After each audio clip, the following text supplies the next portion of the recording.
And good afternoon, everybody. How are we doing today? This is the split show of Technical Foul and Triple Play with my boy, the one, the only, Mr. Al. I got a roster some freaking Carlos Martinez. Yeah. Walsh. Yes. Hello. How's everybody doing today? Lovely day here in Jersey. I'm sure it's doing just fine there in OKC, Tulsa. I know. Don't get all technical on me. But yeah, got a little bit of Carlos Martinez going on here. Kind of hoping that Trout takes sail deep. So that would be lovely for the early slate. Got a tremendous night of NBA playoffs tonight. Another great slate of MLB. Let's get it started, shall we? We shall. We're going to hop wait. Let me give you your props. Now, Keith took down his first place baseball finish last night. So let's hit the applause button right there. There we go. Make sure you add of the season, not first. Yeah. That's what I meant. Okay. It's the beginning of the show. We're gonna work some kinks out here. Yeah, I was playing quite heavily in the main slate. Had Alex Wood, obviously a revenge game. He had been talking about being jacked up for that one. That did not go according to plan. So I loaded up on the late slate. Took some Padres against Lariano. Lariano was 75% owned. I liked Robbie Ray all day. Had him on a team in the main slate. That did not work out so well. Had some Diamondbacks, had some Padres, and a couple Pirates. And the combination of Derek Norris and Will Myers against Francisco Lariano is what put me over the top. And I kid you not, I was sweating it at the end. There was some stuff that had happened, and then Fernando Rodney, the gas can closer, comes in. I mean, like the most reliable source of relief pitching of all time. And the guy that was 3 points behind me in second place had Francisco Cervelli, who was coming up with a runner on second base. Or no, wait, sorry. The bases were empty. But if he gets a single, then I automatically have to split. If he gets a walk, I have to split. And luckily he struck out and it ended it, and I was jumping for joy. So I don't know whether or not to get a Derek Norris or Will Myers or Robbie Ray type memorable way to pay back the fantasy gods, or get a Fernando Rodney for closing it out for me to pay back the fantasy gods. You want to get some memorabilia of these people, is what you're saying? Yes, I just... Oh, no way. You have to tip them on PayPal, like $30-$40, something like that. I mean, that's basically a meal for them. So, think about it. Be creative. Be creative, because let's help these guys. They're helping us. So. I don't think they're allowed to accept tips. No, this isn't the NCAA. They can accept whatever the hell they want. They can do whatever they need. I will give you that. This is not the NCAA. So. I tweeted Doug Baldwin one time after he had a monster game for me during this last regular season. No response. I said, "What's your PayPal email? Because I'm sending you $100." I mean, damn near won the whole thing for me. Yeah, I tweeted Draymond Green when he helped me get me to the live final. And I got a like, but I didn't get a retweet or a "you're welcome" or anything like that. So now, see, ladies, this is the kind of reciprocation that you will get if you're in a relationship with me. I'm just saying, I'll give a professional athlete $100. Imagine what I'll give you. Are we selling ourselves? You goddamn right, man. I mean, online dating's kind of washed up on the shore, so we got to go at it with other angles, Yeah, true. It was funny. We were sitting with the insurance guy this morning, and we've been giving this guy money on our homeowners insurance for like a year, and he asked me what I did, and I said, "Well, I kind of sell myself." Yep. And then my wife like starts shaking her head. I was like, "Oh no! It's not like I'm selling myself down on like 11th Street or anything. I sell myself on the internet." Yeah. And I stopped. So Now, typically, I have like what I do. I typically have with Uber drivers.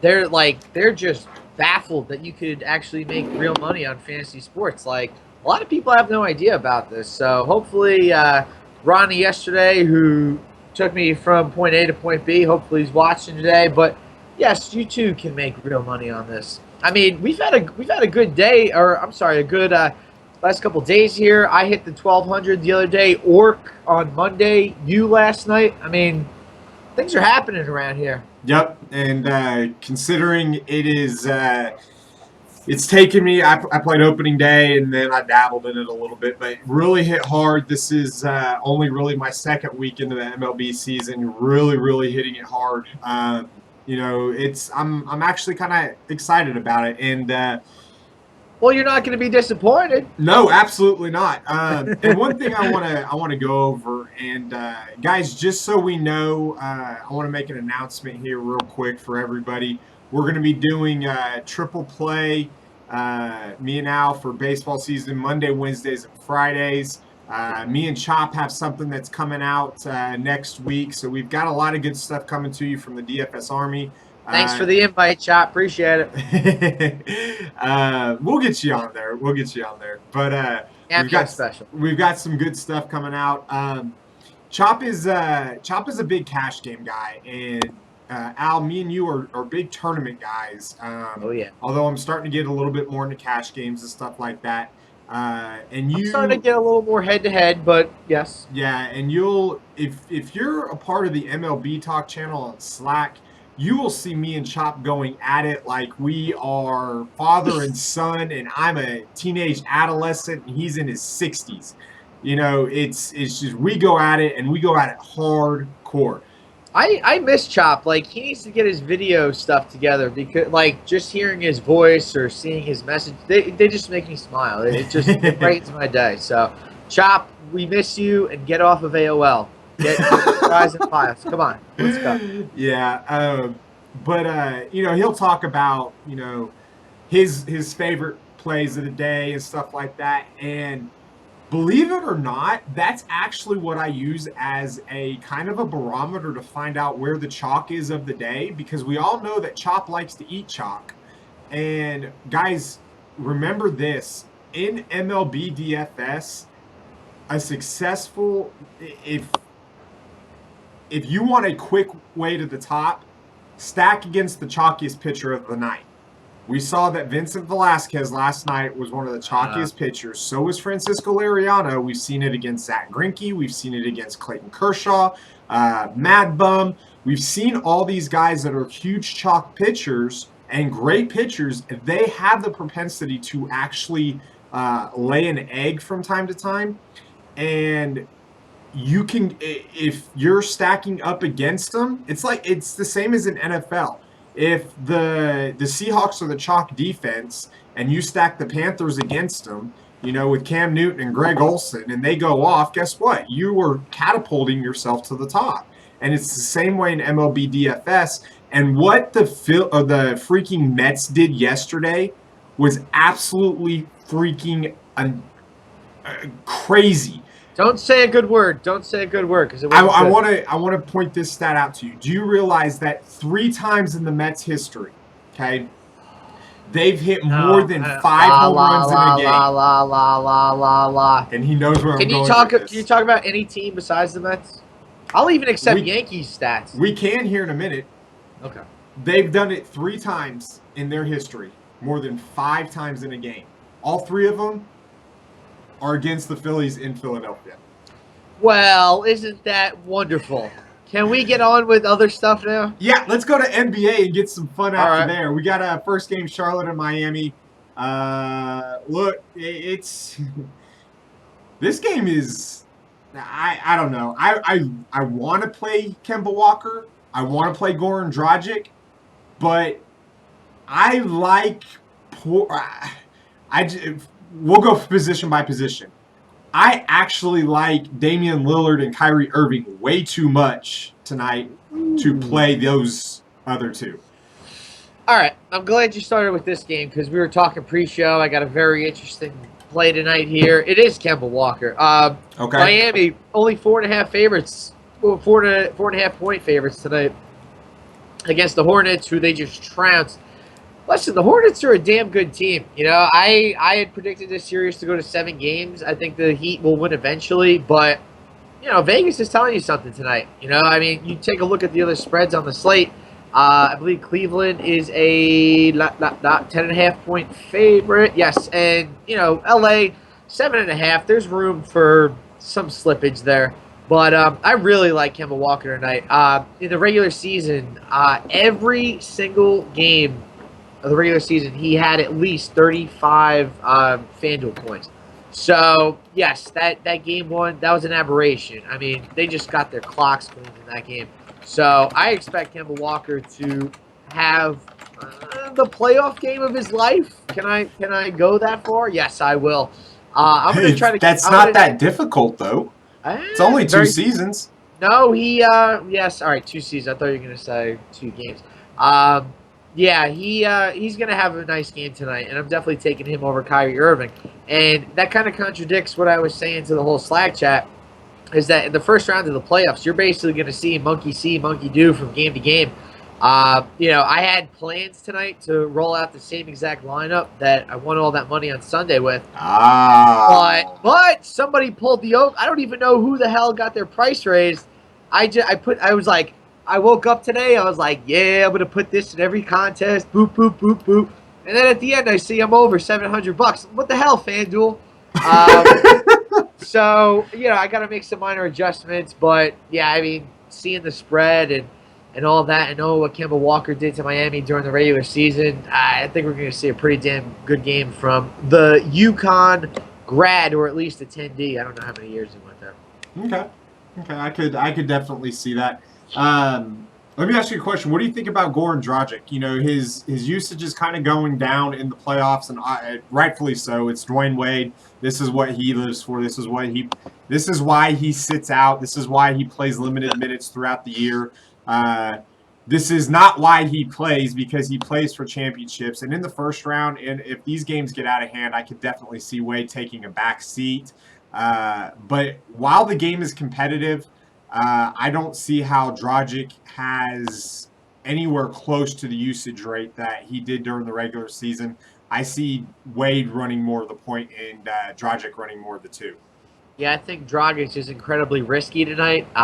You definitely, you know, I feel a lot more confident in a Chris Paul. I know he might not get you 50 points tonight, but I don't think he's going to drop a dud. I think Dragic can absolutely drop a dud. I think Reggie Jackson could absolutely drop a dud. You know, I guess, you know, we could transition real quick to that Detroit-Cleveland game. And, you know, we talked about it the last time we had the show, but, you know, Detroit played Cleveland very tough. They won the season series 3-1, technically 2-1, because last game of the regular season didn't matter. But even that game that Cleveland won during the regular season, they were right there with them in that game. So, you know, 10.5, that's pretty telling. You know, like I feel like the Cavs, you know, they've seen the Pistons' best shot all year, and especially on Sunday afternoon. So I think they're going to be a lot more ready this time around than they were on Sunday or any of those times during the regular season. Yeah, I think it's very interesting, especially when you start to look at it, because, you know, you're going to see a lot of these guys that had great performances on in game one. They're going to start to be highly owned, and if you're starting to look at it,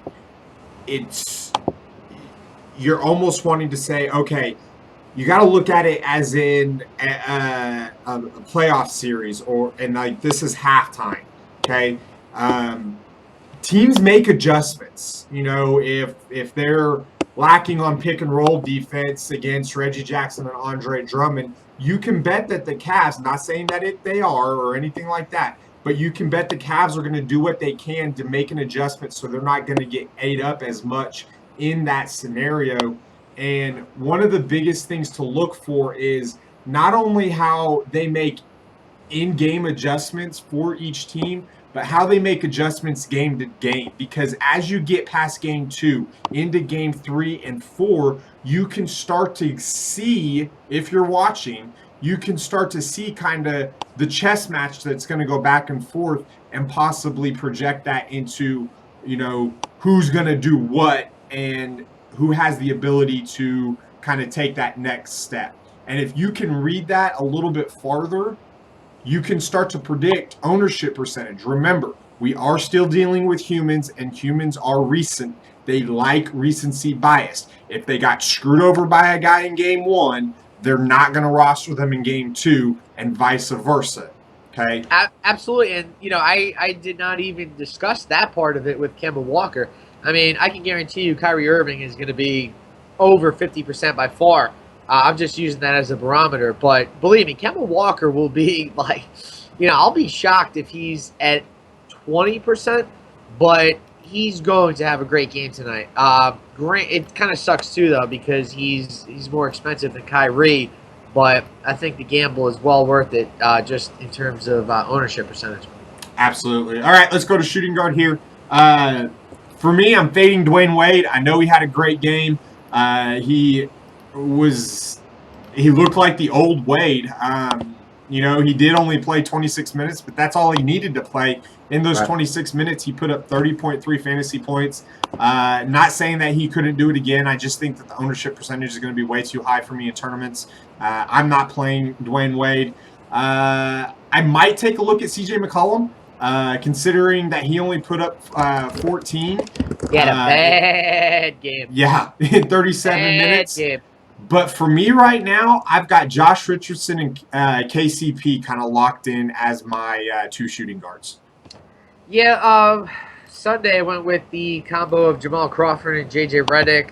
I mean, CJ McCollum can't play defense against anybody. I think the Clippers are going to win this game too. Now, I don't think it will be as lopsided as it was, but I thought it was hilarious, and I praised Doc Rivers to the high heavens because that's what won me all that money. But he kept the starters in there the entire game, he got me all those extra points with, Crawford and Redick. Like, I had Chris Paul, Crawford, Redick, and he even had Blake out there too late. He took. Did DeAndre you hear what he said and the reason why he said that? I heard what they said on the telecast, but I didn't actually hear what they didn't want to give them any confidence going into game 2 whatsoever. And I think that is something that is absolutely 100% underused in the playoffs. Everybody's worried about, we got to give him rest for the next game. No, I want to put the nail in the coffin when I can. Game 1. In game 1, I want to put because we saw it with Oklahoma City and Dallas. Oklahoma City won by 42 points. And KD and Russ didn't even need to play the fourth quarter in that one. And Dallas comes out and beats them by a point. Now, granted, Russ didn't have a good game. KD had the worst game in his life. But you got to give it to Dallas on putting that game behind them and coming out and taking care of business in game 2.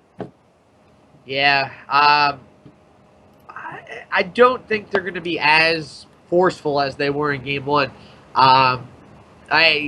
Gerald Henderson had a nice game. He's been having some nice games here late for the Blazers.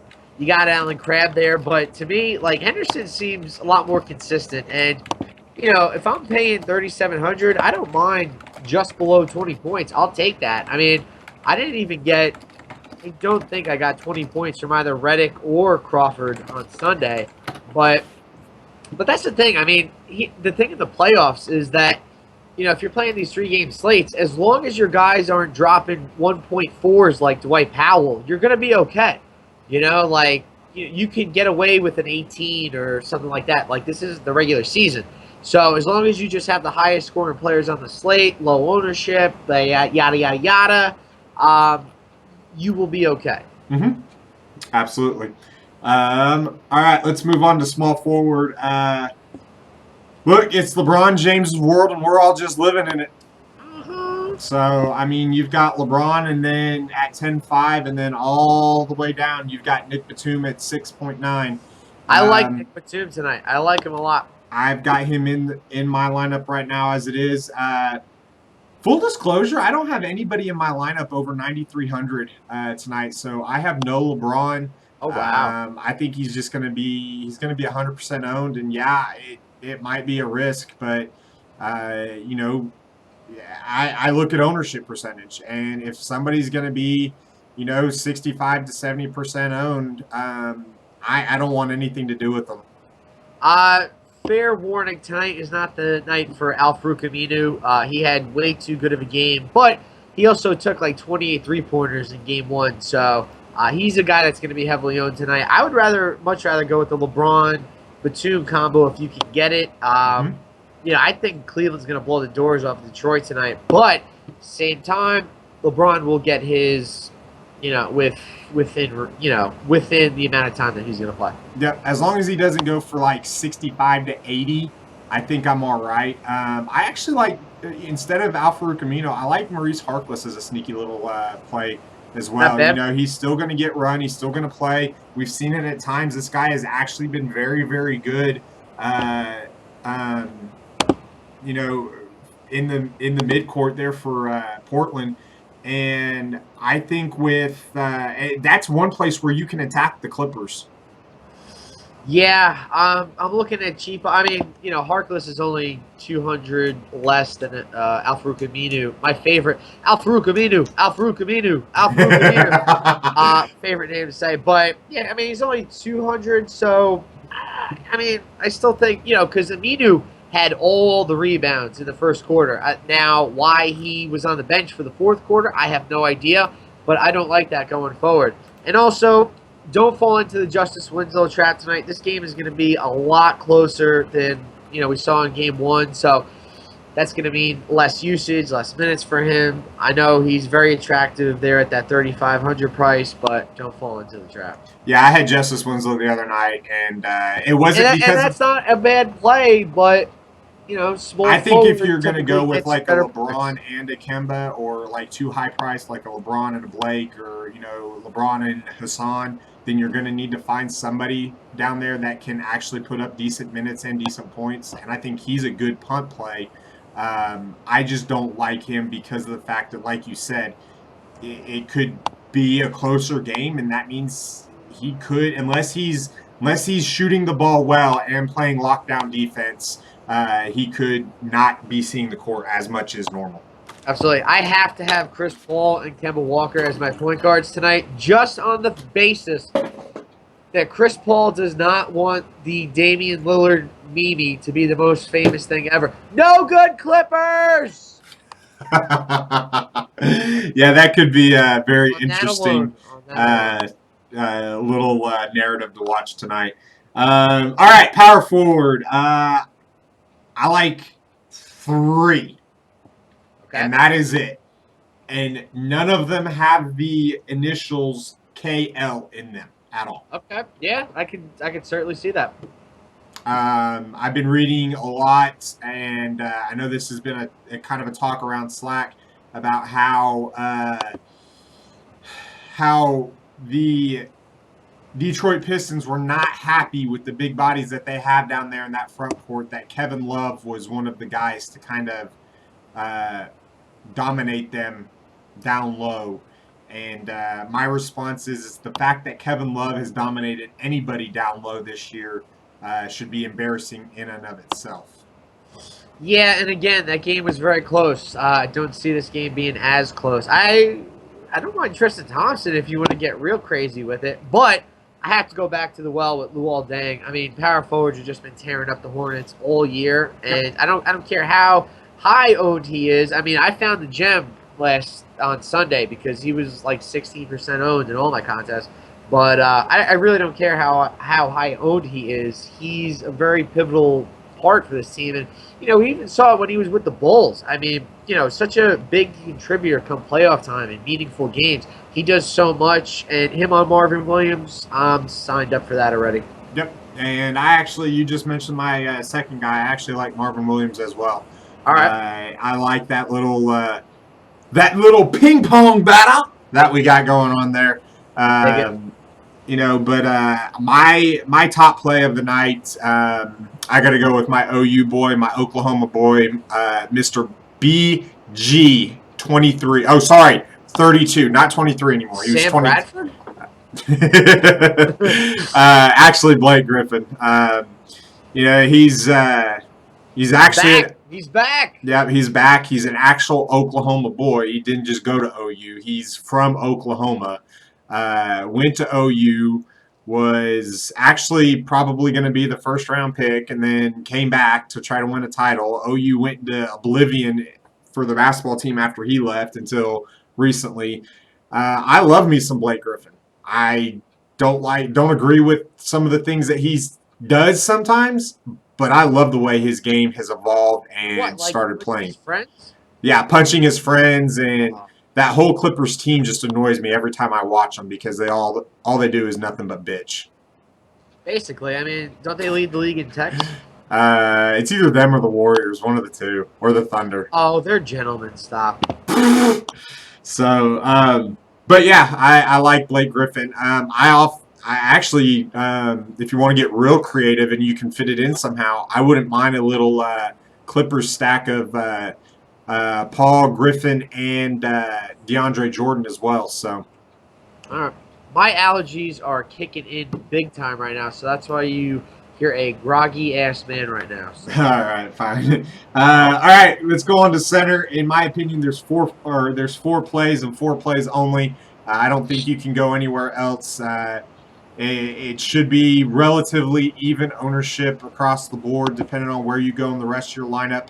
Um, it's Hassan at the top, and then just start working your way down. Yeah, I mean DeAndre Jordan for me, but I know Plumlee was a very popular play the other night. Kind of fizzled out, but I like him tonight. I think the Clippers are going to focus more on Aminu, try to box him out, and I think Plumlee's going to be able to do a lot of different things that we expected him to do. I know 10 points in game one really doesn't exude much confidence, but I like him this go around. Will I take that chance? No, but hey, I'd advocate for you to take it. Yeah, I think I'm. I ain't doing it. You can do it though. But I'm not. I'm not going that route. I think I'm going with the Al Jefferson. I was gonna say, yeah, that's a pretty sneaky play right there. So Yeah, I think I'm going with Al Jefferson. I'm not. I'm not touching that top tier just because I'm going with a more balanced lineup, and I like that Kemba Walker, Damian Lillard uh, type. You know, Kemba battle up at Walker, the top. Chris So. Paul. I can't do Chris Paul, man. I can't do it. Not tonight. No good Clipper. Oh man. So all right, that basically wraps up the technical foul version. So And the Hornets win outright tonight. Oh. Yeah, they do it. Ooh, okay. That'll be interesting. So That's my dong call tonight. that's your dong call tonight. We can't have that. So Crisscross. Alrighty, so let's see here. Let's get over to MLB where people are tuning in. First game we Close have. the NBA window. What's that? Close the NBA window. Yeah, absolutely. I can't wait till NBA is done so we can just dive right on it. No, I literally had two windows. One for MLB, one for NBA. Oh, I just flipped over to MLB from the NBA. Fair enough. There you go. All right, first game of the night is going to be the Athletics and the Yankees. Got Kendall Graveman going against Nathan Eovaldi. And Greatest fastball in the world. Yeah, second straightest. What, There's a next guy- to the pitching machine? I think the pitching machines that I faced in high school had a little bit of cut to them.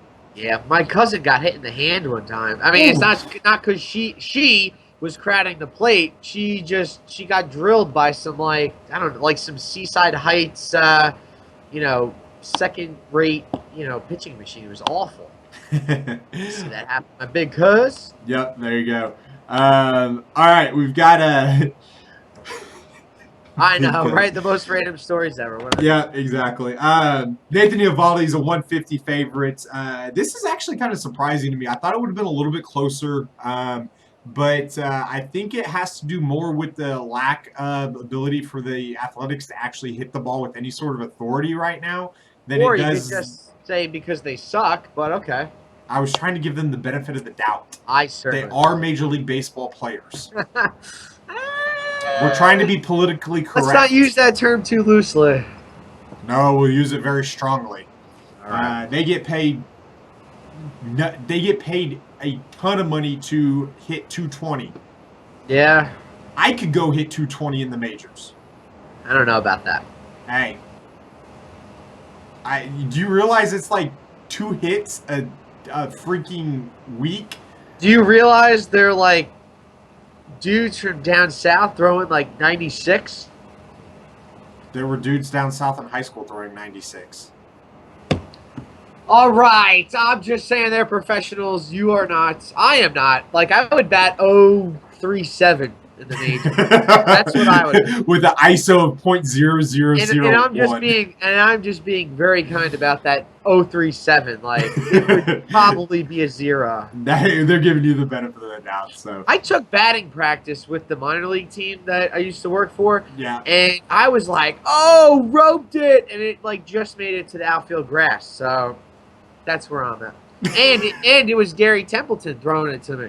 Now that's pretty good. But Templeton had an arm. So Well, he wasn't throwing it at my head or anything, but you know. no, I'm just saying he could put a little bit of mustard on that cheese. Oh, well, he's a professional baseball player. So are you saying that I could strike you out?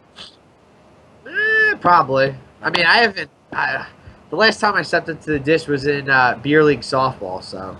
Scotty still thinks that he can strike me out. Well, we'll just have to do this then, won't we? Right after the indoor slip and slide. Ooh, let's not get into that one. Anyways, any hitters that you like in this game? Boy, is there. Now, the Vegas total, indicates that the Yankees are going to win this game. I could see Eovaldi having a pretty good game here tonight. Like, he can strike some guys out. If he's going to do it, it's going to be against the A's. However, he can certainly get tagged for a couple homers in this ballpark. That's where I like Josh Reddick. I think he's a tremendous play tonight. 3,300, little on FanDuel, little steep for what I like. However, I'm going cheap at pitcher tonight, so we can afford some kind of guys like that. I'm sure I got to take a look at the lineups once again, but Reddick was the one guy that stood out to me. On the other side of things for the Yankees, pick and choose. I mean, even Brett Gardner's getting hits nowadays, so that Oppo field slap thing is starting to work again. So if him and Ellsbury can get on, like I had A-Rod last night, he didn't do too bad at all. Yeah, but the Yankees have actually switched up their lineup a little bit. They moved Beltran up to the 3 spot, kind of moved A-Rod out of that 5 spot and switched him and McCann. I mean, I like a Yankee stack, and I like getting creative with it. The only one I don't like out of this whole lineup is probably Chase Headley. And he's sneaky too. I mean, if everybody else is getting on base, all it takes is one, right? I think tonight it's going to take more than one. That one better be a grand slam, a Papa Slam. I do think the Yankees are going to put up some serious runs tonight, though. Yeah, I think that they could as well. And, of course, we thought that last night as well, and that game was very low scoring considering. I don't know. As far as the Athletics, I like Reddick. I like Vaught or Vogt. But that's really about it. I mean, maybe for a punt, some Chris Coughlin in a sneaky A's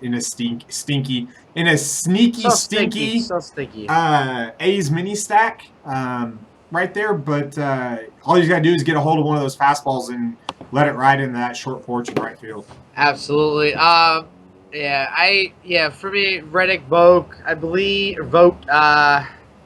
Coco's in the mix too, right? No. Oh, what in the hell are they Billy thinking? Burns is leading off, and they've got Chris Davis, actually, who has not performed well at all since getting traded from the Brewers. I thought he had a decent start, but lately, God, no. All right, so from the A's, Reddick and Vogt.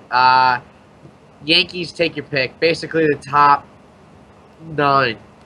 Ha! You see what I did there? That's everyone. That's everybody. Yep, absolutely. All right, let's move on to the next game. Blue Jays and Orioles. We got the knuckleballer R.A. Dickey on the mound versus Baldo Jimenez. And there is actually a sneaky little narrative in this game. I put it in our little group chat there earlier. We have former Rockies facing each other. And I know nobody likes to hear me talk about the Rockies, but there is actually some bad blood between former teammates in this one. Ooh, okay, I like that. Okay.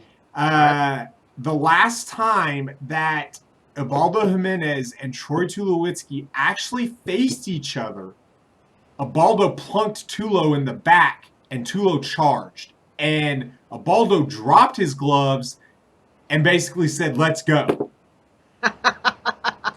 Now, with that said, Tulo is 0 for 3 against Ubaldo, but this isn't the same Ubaldo. He's probably scared of getting drilled in the beak. Well, Ubaldo used to also throw over 100 miles an hour at one point, too. So I would be scared about that as well. Nowadays, hell no. No, he's not that bad. He's still pretty good. He got me a win this year in DFS, so I'm not too hurt with him. Oh boy, we got a knuckleballer going. So who the hell can hit knuckleballers? If it's low, let it go. Yeah, I mean, shit. Chris Davis is probably And the if guy. it's high, let it fly. Chris Davis is probably the guy I would go with from the O's. I mean, shit. It's a knuckleball. If it doesn't knuckle, Davis is going to hit the warehouse. Machado's a guy that I trust with the knuckleball too. Damn good hitter, every sense of the word. So, I'm okay with these guys, but I'm probably. I mean, look, Ubaldo's. It's been documented. He's a much better starter at home than he is on the road. And earlier in the season. That still does not scare me away from any Jays bats. But I tell you, what does scare me is the price on most of these guys. But I like that little narrative that you were talking about. And Tulo still reasonably priced, right in the meat of this Jays order. So that's probably where I'm looking. Reasonably, he's absolutely downright dirt cheap with the start that he came off of on FanDuel. I think he's still. Let's see here. He's still 2.9K. Yep. Okay. Couple quick stats for you. R.A. Dickey has allowed 5 home runs to current Orioles batters. Jonathan Scoop, Ryan Flaherty, Adam Jones, J.J. Hardy, and Mark Trumbo have all homered off of them. What's interesting to note is there is no history between Chris Davis and R.A. Dickey. As far as your Blue Jays bats, let me interest you in some numbers here. Jose Bautista is 2 for 30 with 7 strikeouts against Ubaldo. Edwin Encarnacion is 6 for 32. Does have a home run, but still 5 strikeouts. Justin Smoke, 2 for 20 with 10 strikeouts. Russell Martin, 10 for 40, which is the best average of the current guys on the team. Who's also been raking lately. He has, but has 13 strikeouts. So, as a sneaky little tournament play, I do like me. Now, don't get me wrong. Josh Donaldson also, 2 for 17 with 8 strikeouts against Ubaldo. I like the spot that Ubaldo's in this, and I don't mind if you want to go mid-tier as far as pitcher on a low-owned, because everybody's going to be stacking against Ubaldo. I have a feeling. I don't think we need to go with Ubaldo in this park with who he's going against. I'm trying to get to Hugh Hefner. Ooh. So I have an Ubaldo lineup. Okay.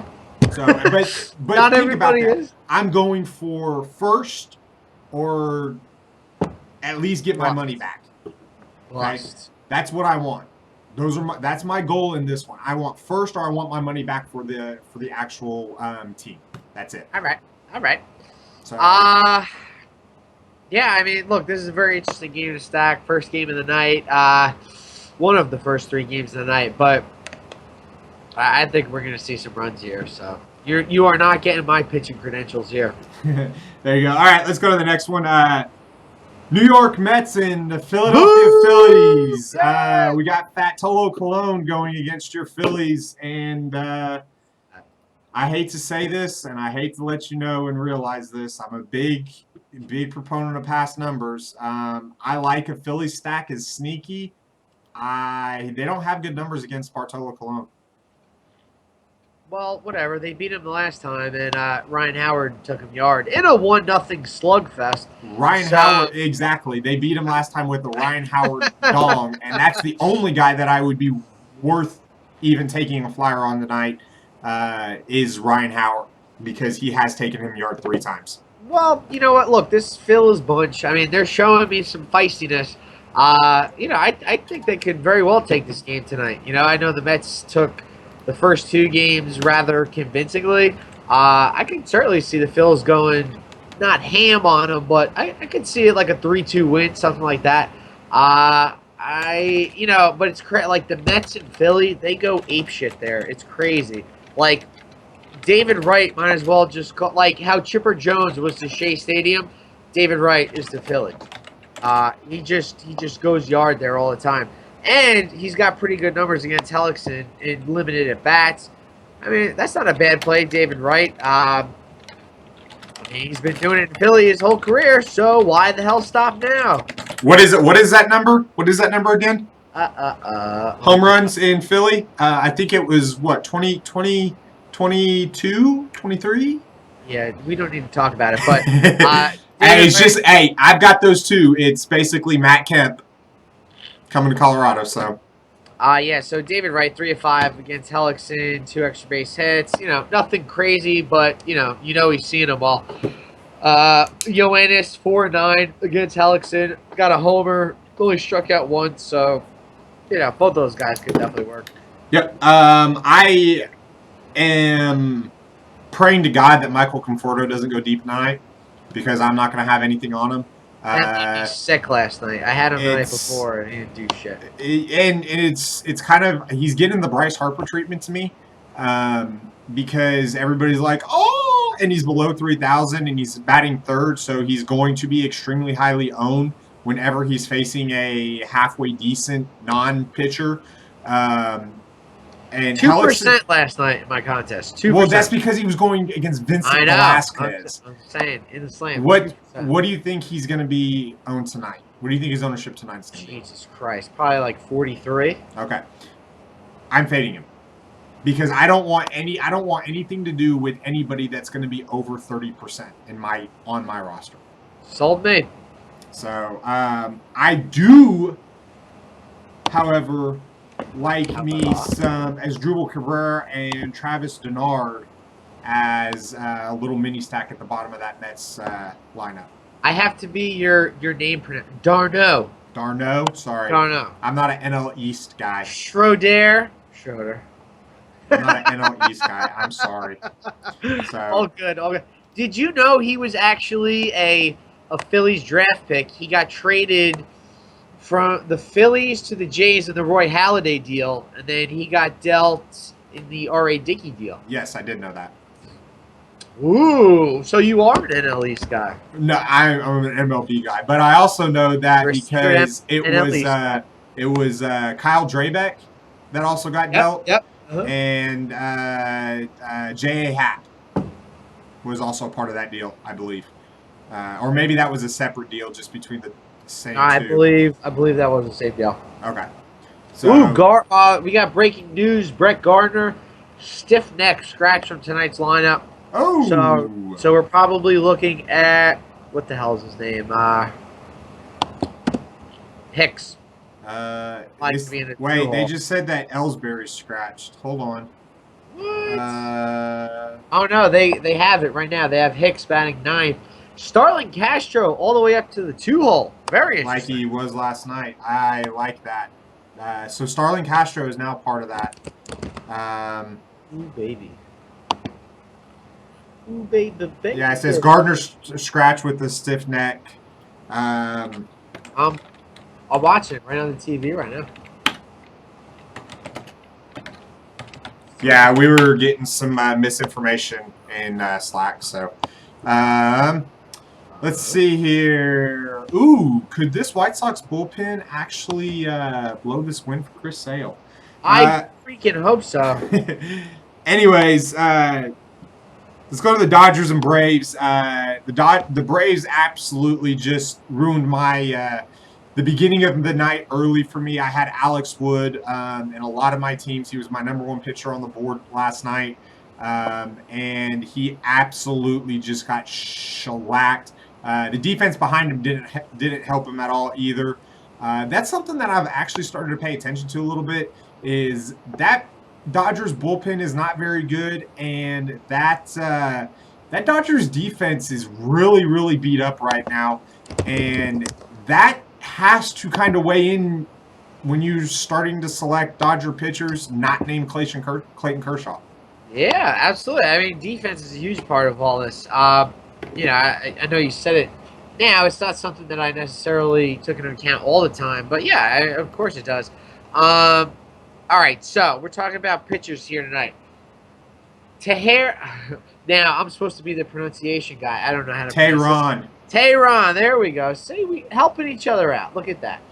Oh, Todd Frazier made a nice play. All right, so I mean, I think that this could be a very good source. AJ Przinsky, though, batting cleanup tonight. I like it a lot. Yeah, AJ. I like both catchers in this game, to tell you the truth. Yeah, I like AJ Przinsky. I don't like him against players that are pitchers he's never faced before, really. Just because I don't know. He's got a prime lineup spot. He's dirt cheap. I don't mind it if you're going with a Brave stack. I think you are just it's mind-boggling to me how Nick Markakis is actually more expensive on FanDuel than Freddie Freeman. Well, I know Freeman hasn't been playing well. He's a very consistent singles hitter. But it just boggles my mind. I do like, however, Markakis, Freeman, Kelly Johnson, possibly. If you're going with a high-end pitcher, I think a cheap Brave stack could be very, very, very, very intriguing tonight. Yeah, we've been talking about this for a while with some Brave stacks, and we've seen it come to fruition. So, definitely into that. I have a window open that's making noise, so if that's what you hear. Yeah, look, it's not the top of the Braves order that is that bad. It's not great, but it's not bad. It's the bottom part that is very, very inconsistent. That bullpen is extremely inconsistent, and they just don't have the starting pitching to be able to compete on a consistent basis. Everybody's targeting, goes and they target the Phillies or the Braves or even the Padres automatically. And I don't think you can do that because these are major league hitters. This is still technically a rookie pitcher throwing, and they've actually been swinging the bats really, really well over the last 5 days or so. Yeah, not too bad. Obviously, when we look at Atlanta's park, we don't think of it as a hitter's haven, but you hit a couple gaps. You got the hot weather out there, ball flying all over the yard, similar to Texas. Yeah, I mean, we could certainly get busy here. 8 for the over/under, so certainly not something you should shy away from at all. Yeah, that's actually extremely high for that ballpark. Normally they're sitting around a 7, 6.5, 7, maybe a 7.5. So the fact that it's an 8 is extremely actually kind of rare. So they're expecting some runs to be scored. They think it's going to be on the Dodgers side, but Tehran was a guy that we saw massive home road splits with last year, and I'm talking like it was almost a full 5 runs in his ERA, and I don't like Tehran as a pitcher tonight, but it's not like I like a lot of Dodgers bats enough to stack them. Yeah, a couple guys have had success. Short time frame. Adrian Gonzalez, 4-12. Grandal, 3-7. Yasiel Puig, 4-6. Home run. These are guys that you could look at. I mean, look, certainly like a Seager. I know he hasn't seen much Tehran, but he's certainly in play, batting at the top of the lineup. Left-handed power bat, absolutely. Indeed. So Utley batting leadoff. That's even a very, very nice play. Him being an NL East guy and all. So that works. I mean, yeah, we could certainly do something here. And Dodgers are, pretty nice favorites here, -145. Yeah, I do like them. My play of the day from this one is got to be Yasiel Puig.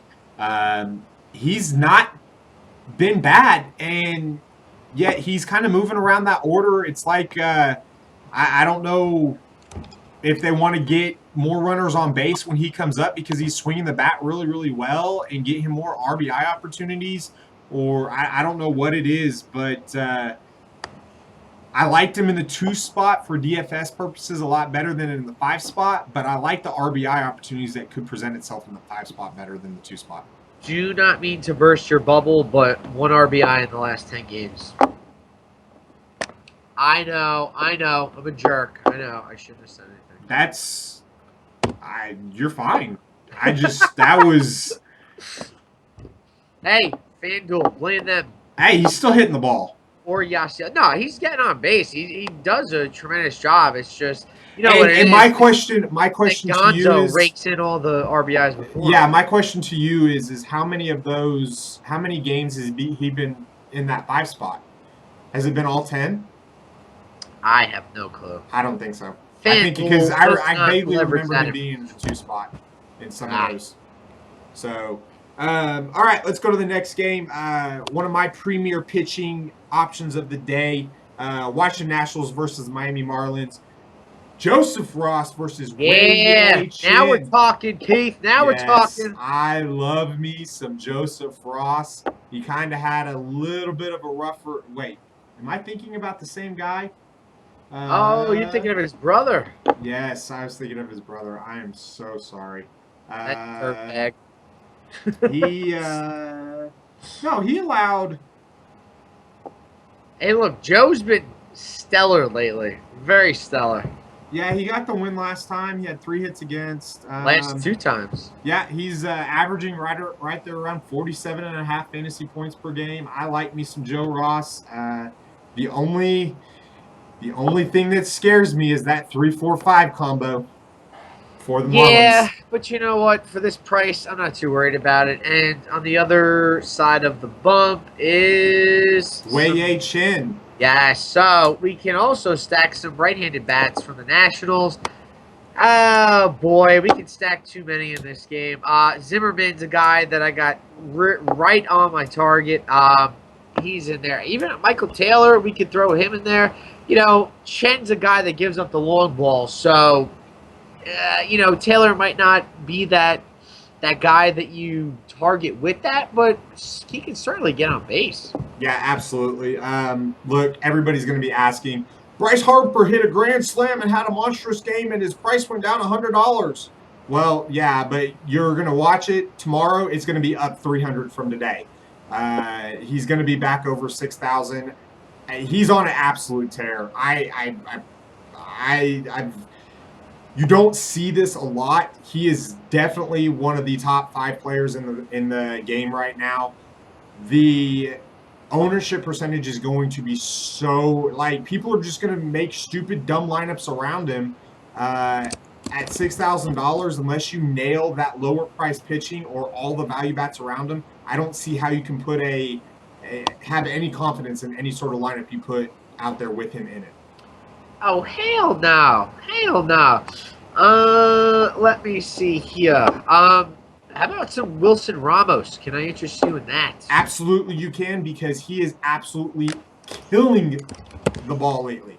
Yes, he is. So I also like some Anthony Rendon sitting there. Look, Bryce Harper could get another 4 or 5 RBIs. I won't play Bryce, but give me everybody around him so I get all the runs scored while, that'll at least offset it a little bit if Bryce does go off. Yeah, he's, again, he's very expensive. I'd much rather pay up for him when I know he's going to tee off against the right-hander. Look, it's a huge slate, so there's a lot of good plays out here. But yeah, I mean, look, if all these guys get on base for the Nationals, Wilson Ramos can absolutely clean them all up. Yeah. I almost just predicted he would get 8 RBIs in my head, and then I was like, no, that's stupid. But if he gets up twice against Wei Chin, he certainly can. Yeah, as long as Jason Worth, Daniel Murphy, Ryan Zimmerman, and Bryce Harper are the guys on base. You want to hear the greatest story about Jason Worth? So when he got to the Nationals, he just absolutely sucked. So there was a bar out there who had Jason Worth batting average beer night. So whatever his batting average was, that's how much the beers were. So there was a night where the beers were $1.37. Why can't more bars be this creative? Why can't more cities have shitty hitters like Jason Worth? Now, look, when he was in Philly, he was the man. He couldn't do no wrong. But, you take a little trip I-95 down down I-95, you're not going to do as well. That's just how it goes. You leave Philly, you become irrelevant. Yep, exactly. Look, See Chase Utley, see Jimmy Rollins, see them all. Well, Chase Utley's he had a bad year last year. He's had a great year this year so just, far. For argument's sake, let it be. But let it be. I will agree with you. There are a lot of them that are still there. So we're talking about tournaments. I think that Joe Rossi is going to be one of the higher owned pitchers of the night. Maybe not as higher owned as if we didn't have some of these later pitchers going, but he's still going to be high owned because he's that mid-range price. If you want to take a shot in a tournament, a sneaky little stack would be the Marlins. And they have some power. Give me some Bohr at 2.7, some Stanton at 4.8, and some Yelich at 3.8. And I know there's been talk about Derek Dietrich. He is min price, but I've got some other third baseman ranked ahead of him. But I don't mind. Bohr's been crushing the ball. Stanton's starting to come around a little bit better, and Christian Yelich has been one of the best hitters in baseball since the middle of last year. So, yeah, still going with Ross tonight. Yeah, absolutely. But they've only faced him one game, But I mean, I will have some Ross, but I will also have some Miami Marlins exposure as well. All right. So, all right, Tampa Bay Rays and Boston Red Sox. One of my favorite pitchers, not only of the night, but in the majors, Chris Archer going against Rick Porcello of the Red Sox. Is this the night he does it? Ooh. Finally? I'm going to go out on a limb. I'm going to say yeah. Yeah, I could see that. I'm not willing to pay up to see if he does do it, but he's the highest think price pitcher on the board. I think he'd have a great night.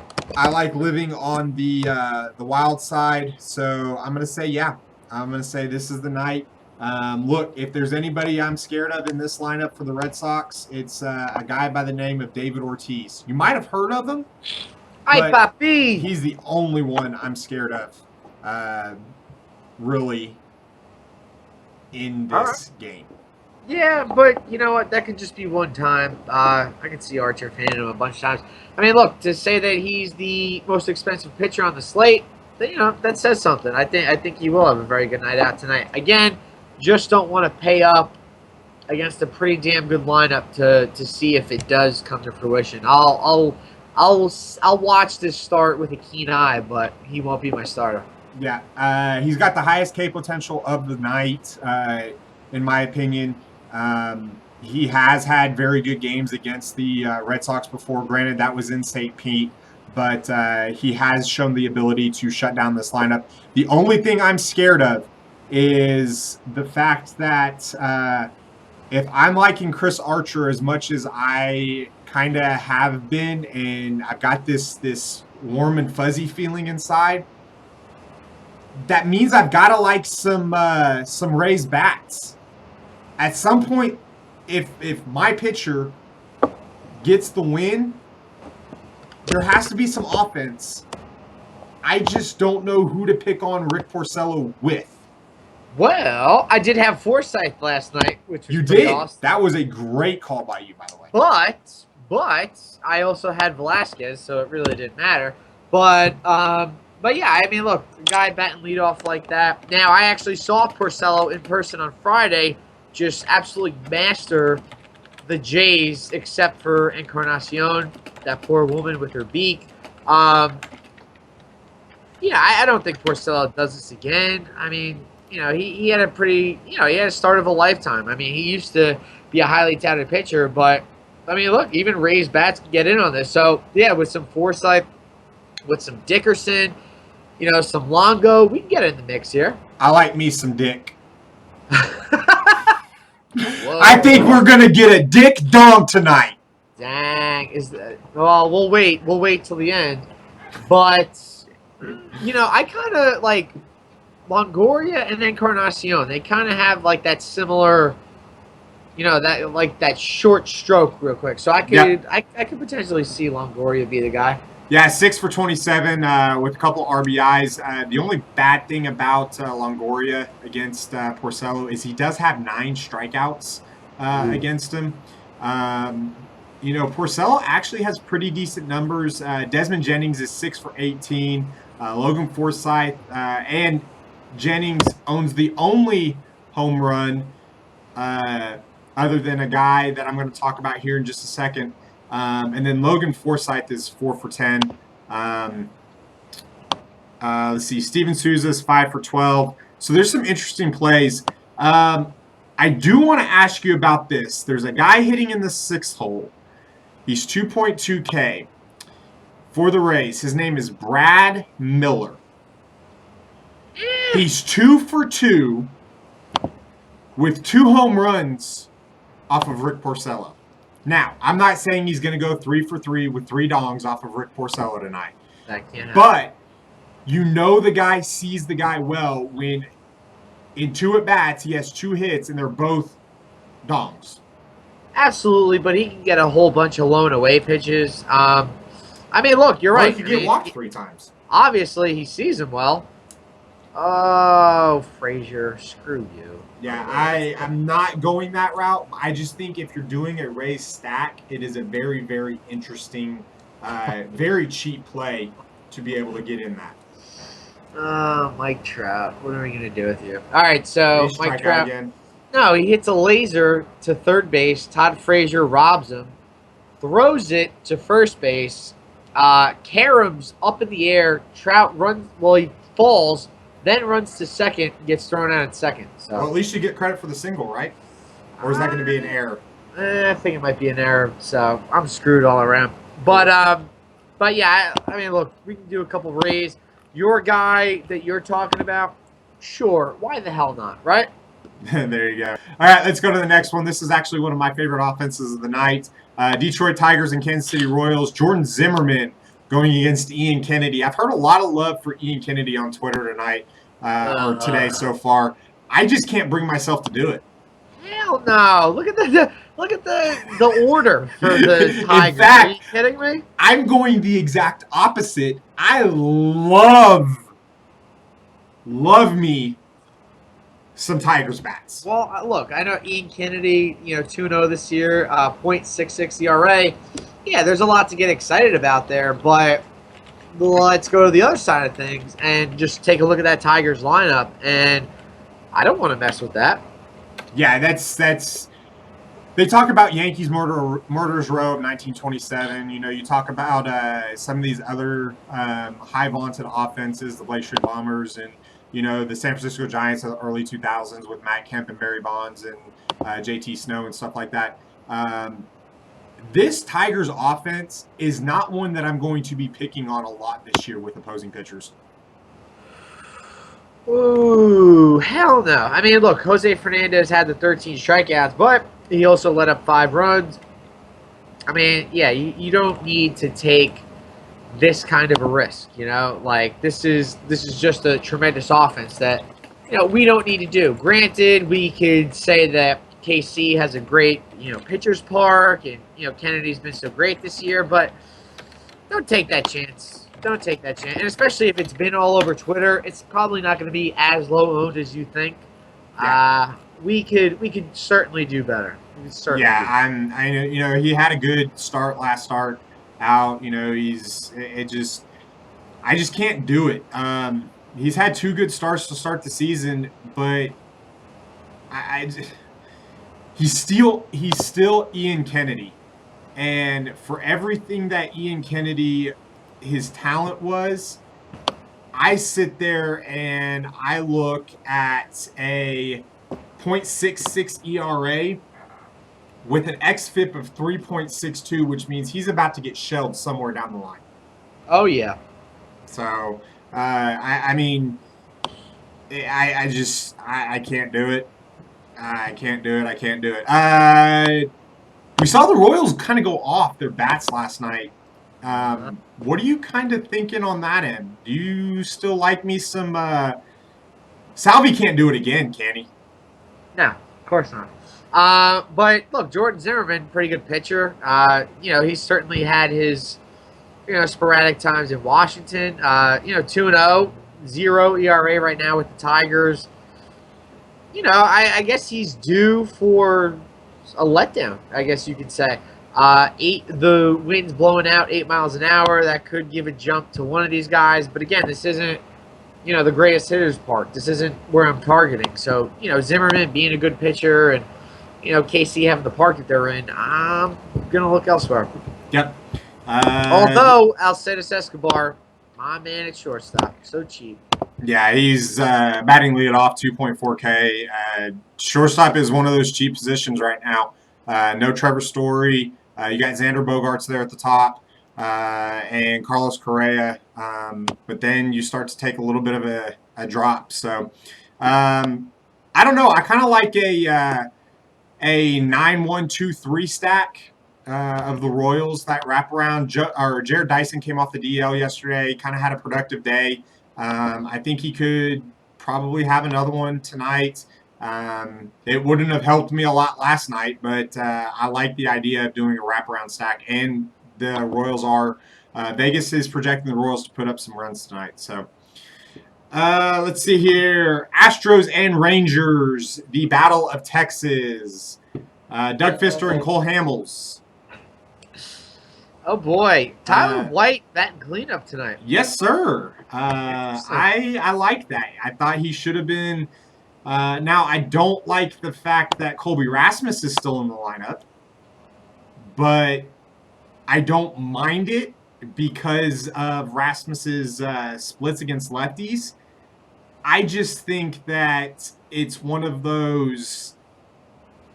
I think Rasmus is actually a sneaky play, but I would have rather seen him split some of those righties up for later on in the game. Yeah, if we're looking at anybody on Houston, I like Altuve, very good low ball hitter. That's the kind of pitcher that Hamels is. So and crushes lefties. I could certainly see that tonight. 4 of 8 Hamels lifetime. Got a homer against him. Wow, just 1K and 8 at bats. That's probably the way I would look. And, you have plenty more options there. Tyler White, cleanup hitter. Wow. I think we got something there, too. Of course, Correa, always going to be the best shortstop on the board. He's certainly in play. I don't see Hamels against Gaddis kind of scares me. I feel like Gaddis, he needs to be on an even balanced keel, whereas Hamels can certainly get you off your balance. So I'm not going to go to Gaddis, but Altuve is certainly very intriguing. Do you know what Gaddis's numbers are against Cole Hamels? I was just looking at them, but 4 for 13 with 2 bombs. Yeah. Well, yeah, Hamels probably misplaced the damn pitch.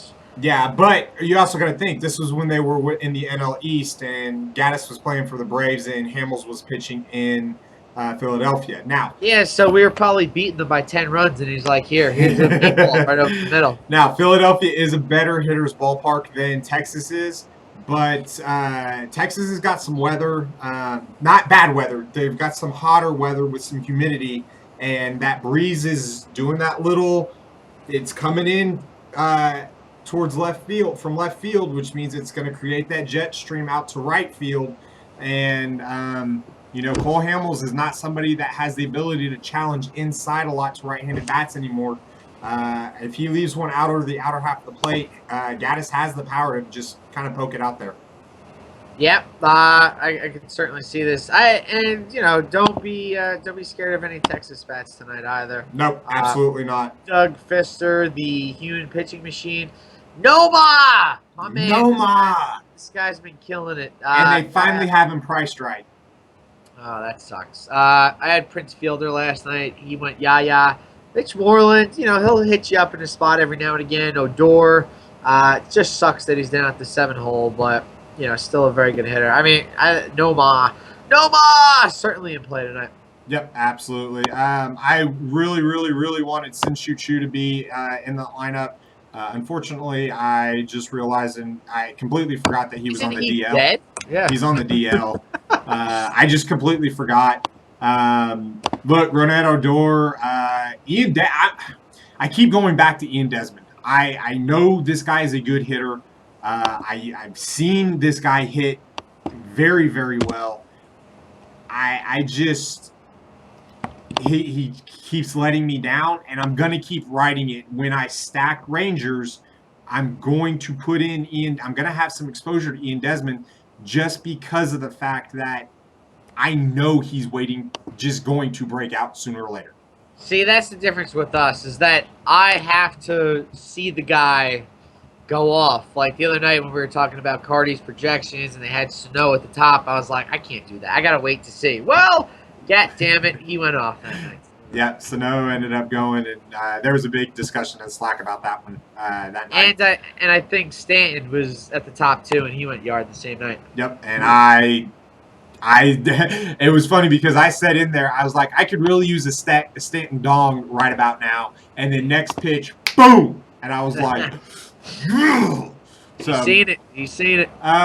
Okay, I got an interesting question too because Elvis Andrus has actually started to they've left him at the bottom part of that lineup, but he's been consistently producing right around that 9 to 12 mark each and every single night. He's never going to get you more than 20 yet, but he's not getting you, less than 6 for the last 1, 2, 3, looks like 6 games. He's at least got you 6 points, and his prices got up there at 3,000. He's in the 8th spot. He's at a position where we can save some money. I think he's going to go low owned tonight. So in a Ranger stack, I could see him being very, very low owned with everybody focused on the top of that lineup. Okay. Not my favorite. I don't like, taking guys at the bottom of the order. We're not safe haven the minus 20.25 anymore. So the more at bats these guys get, the more opportunities they have. The only thing I have to say about that is if Vegas is right and the Rangers are projected to score 4.5 runs, he's going to get at least 4 at bats. You're right, but I'm impatient. I don't want to wait that long. You're the same person that doesn't roster anybody from the West Coast, because you don't want to be up until 2 o'clock. Oh hell no! Well, NBA, I'm all West Coast. Well, yeah, but MLB, we're in the. Oh, I've done A's plenty of times before. Okay. All right, let's go on to the next one. And that's why I haven't won much in MLB this year. Minnesota Twins and Milwaukee Brewers. My favorite fantasy game of the night. Yes. Not my favorite, but my one favorite of my favorites. Because there is so much. But go on. Tommy Malone versus Jimmy Nelson. Gas Can 1 versus Gas Can 2. Which one are you targeting the most? Oh, Jimmy Nelson is not a gas can. This is ridiculous. This is a very good pitcher, Jimmy Nelson. Gotta bring up his stats real quick here this season because they're not bad. What do you want to know? Well, I mean, look, he's had, last game he went, 6 innings, 4 hits, 4 walks against the Pirates, 27 FanDuel points. But against the Astros, 6 innings, 3 hits, 4 walks, 9 Ks. I mean, look, that's certainly the type of guy that he could be, but I wouldn't say that he's a gas can by any stretch of the imagination. Now, Malone, on the other hand, that is. But here is what is intriguing, my friend. The Minnesota Twins and Tommy Malone are a minus 174 favorite tonight. Yep. Why? Because of Jimmy Nelson and the inability for the Milwaukee Brewers to actually catch the ball. That bullpen is horrendous, dude. Even if Jimmy Nelson throws 6 innings and gives you 2 runs with 8 strikeouts and leaves with a 2-0 win, you are sweating bullets hoping that they can. But this is the Twins. They suck. They've won 5 in a row. Oh, congratulations. They still started out 0-10. or whatever the hell they start. 9, whatever. I added one on good measure. But no, I mean, look, they don't impress me. You know, I know they have some decent hitters, but they're not like a great team. I don't see Vegas putting them as that high a favorite. Now, you know what I always say: if it's too good to be true, it usually is. So, yeah, I mean, look, Tommy Milone against current Milwaukee batters. 5 hitters have gone 5 of 35 against Malone. 9 strikeouts, which is pretty damn impressive. But if I'm playing tournaments tonight, I like the little Brewer stack. Little Braun, little Lucroy. Yeah, I don't mind that at all. I think Jonathan Villar is an interesting option right there in the number 2 hole as well. If you're going to go with Braun and Lucroy, I think that Villar is, and I don't mind actually Domingo Santana either leading off. Yeah. I mean, I know he's not squaring up the ball a lot and hard. His hard contact rate is actually down from last year, but you're talking about a guy that has the ability to put the ball in play and create some havoc with his legs as well. I mean, look, Braun and Lucroy both have they're both a combined 0 for 10 against Tommy Milone, so I'm pretty sure that's where the Vegas line is going. But I don't buy it with Tommy Milone. He's not the guy. You know, I could certainly stack against him tonight.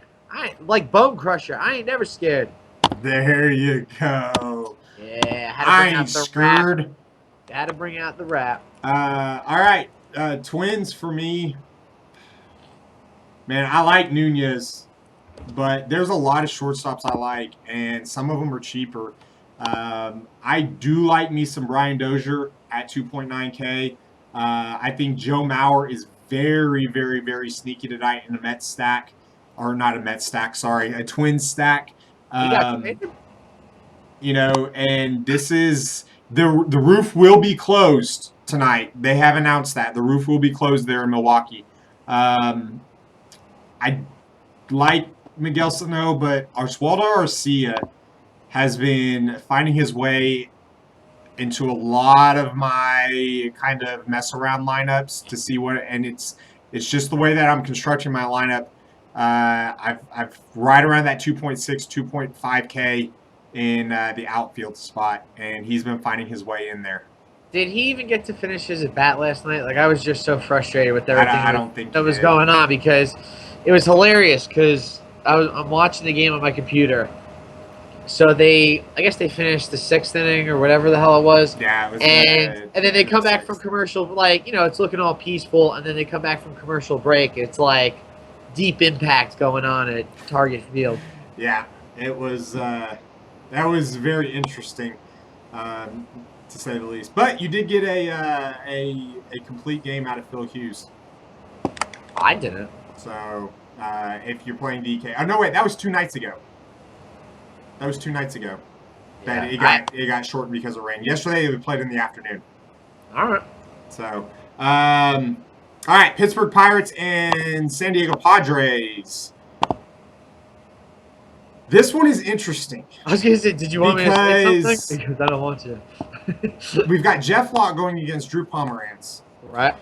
Jeff Locke, although he showed a lot of promise early in his career, has not been showing a lot of promise later in his career. I think the talent's still there. I just don't think that the consistency is still there.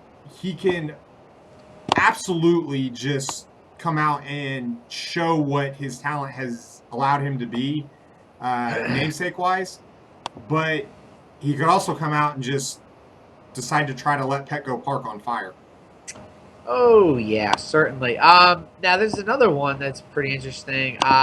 We have a Vegas. What do we got here with Pittsburgh? Minus 107 for Drew Pomeranz, but Jeff Locke is basically even money as well. Oh, wow. You got a different one. I have Pittsburgh minus 154.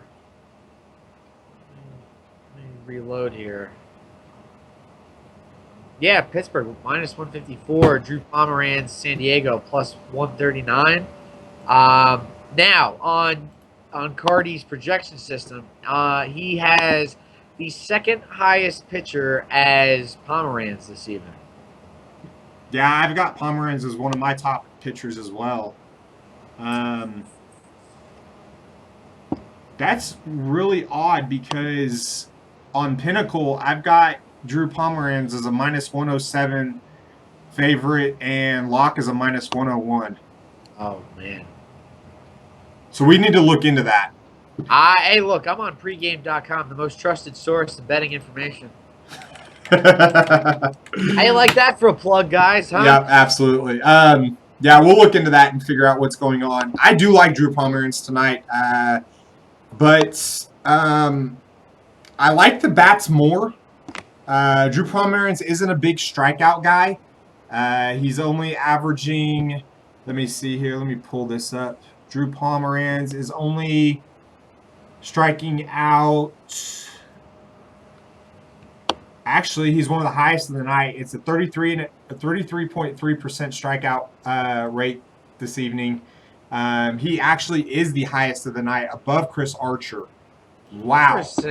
Interesting. Now, very interesting. I don't want to poo-poo on this interestingness, but have you realized how many homers have been getting hit out of Petco, or how many runs have been getting scored in Petco lately? We talked about this at the beginning of the year. Remember, you said that I told you that Petco's not as good of a pitcher's park as it was 2 years ago. Last year, their average runs per game increased. Oh. And they have again. Yeah, I had Will Myers and Derek Norris last night, and they both, and thank God Matt Kemp went 0 for 5, because it was the difference in our lineup was Matt Kemp and Francisco Cervelli, and Kemp went 0 for 5, and Cervelli had, I think, like 2 hits, and yeah. Speaking of Matt Kemp, just gave me a rascalish idea. 4 for 7 career against Jeff Locke. I've seen that. You know, we know Kemp against lefties. Yep, Padre stack. I've got it locked and loaded. I don't know about Padre stack, but Myers, Kemp, Upton, little Kemp Norris. Pomeranz. Yep, Myers, Kemp, Upton, Norris. I got it in there. So, look, the Pirates are a good offense. Pomeranz has, I know from personal experience when he was with the Rockies, he can get into trouble, and it's more he creates trouble himself by walking people. Now, he does have a 1.18 whip, and that's about league average, but I don't have a problem going with some of these Pirates bats tonight once this lineup gets released. Yeah, I really like that Kemp play. He's in for me. Sold. Good. So there some BVP numbers. Pomeranz really hasn't faced the Pirates a lot. David Freeze's 2 for 11 with a couple strikeouts and a couple walks, but that's about it. So I like me some McCutcheon, some Marte. I really like if Josh Harrison is leading off, I like that play a lot more than if he's batting in that 7-hole. I was going to say, Kemp is priced like such a gentleman when he's not at Coors Field. No kidding, right? And he's he's like Russell Westbrook without Kevin Durant when he's in Coors Field. Oh, yeah, totally. So he just should be. Are you going with Jeff Locke at all? Are you taking that little plunge? No, I'm going Pomeranz after all those stats that we just pointed out. Yeah, I'm all on Pomeranz. Ooh. Yeah, over Joe Ross? You want to, yeah. Look, I could fit a better bat in there. I mean, you just dared me to take a West Coast player, and there you go. Boom. I took 2. Boom. Ooh, Kemp and Kemp and Pomeranz. Wait till you see my NBA lineup, too. There you go. All right, pitching matchup of the night, Diamondbacks and Giants. Zach Greinke versus Madison Bumgarner. 2 pitchers that have not pitched very well early on in the season that have a very, very good track record. We were talking before the show, and it's an interesting stat. Out of the last 11 games played at AT&T Park between these two teams, the Diamondbacks have actually won 9 of the 11. They're going for the sweep tonight. Matt Cain looked like the former Cy Young winner until the 5th inning, and then he just blew up. And blowing up in AT&T Park is 3 runs. Yeah. I like me some Goldie. I like Jake Lamb if he's batting in that 2 spot ahead of Goldie as a mini stack. I don't know if I can take any more bats against Mad Bum, especially with him at home. But I need a late night hammer that's going to be low owned tonight in my qualifier, and I think those two are going to be it. Pomerantz and Kemp. But no, I mean, look, Goldschmidt, he's too expensive for me for what he's been doing lately. I don't trust him at this point. I don't trust him at this price point. Let's say that. Okay. I think we could get like Mark Teixeira hitting at the short right field porch. A lot easier in my eyes for him to hit a home run tonight.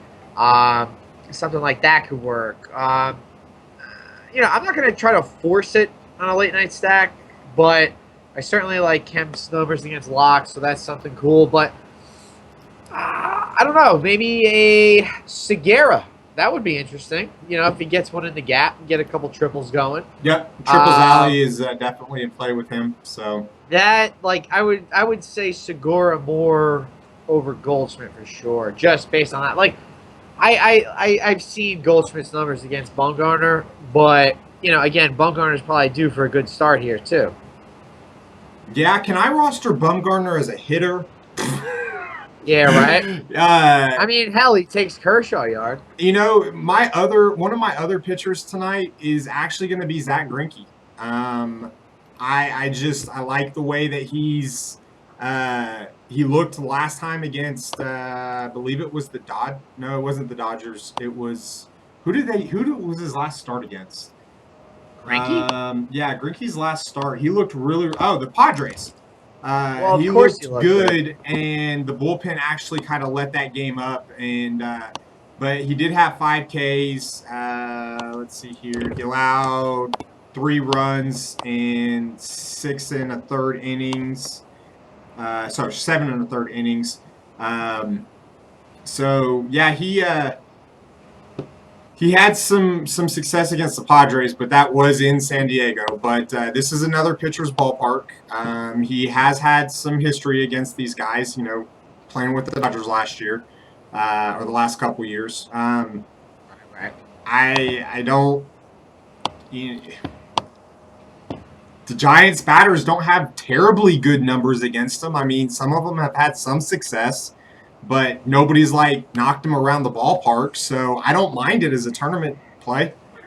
Yeah, I just you got 2 elite pitchers there. For me, that's not where I'm looking, but I see your thinking here with tournaments and try to be the different guy out there. So, yeah, go for it. I just think that everybody's going to go towards Mad Bum with his home ERA history. That I hope he gets ripped. That I can take the other side of it and hopefully get some of the offense to go with it too. Pomerantz for life. There you go. Yeah. So, all right. We laid an egg the last time, Mr. Al. That's okay. Let us hit these dongs tonight. Oh boy. All right, for the AL, I got Mark Teixeira. And from the NL, Matt Kemp. Teixeira and Kemp. Ballpark be damned out west. Alrighty. I am going for the NL, for the AL, I'm going to go a Dick Dong. I'm going to go Corey Dickerson. And let's see here for the NL.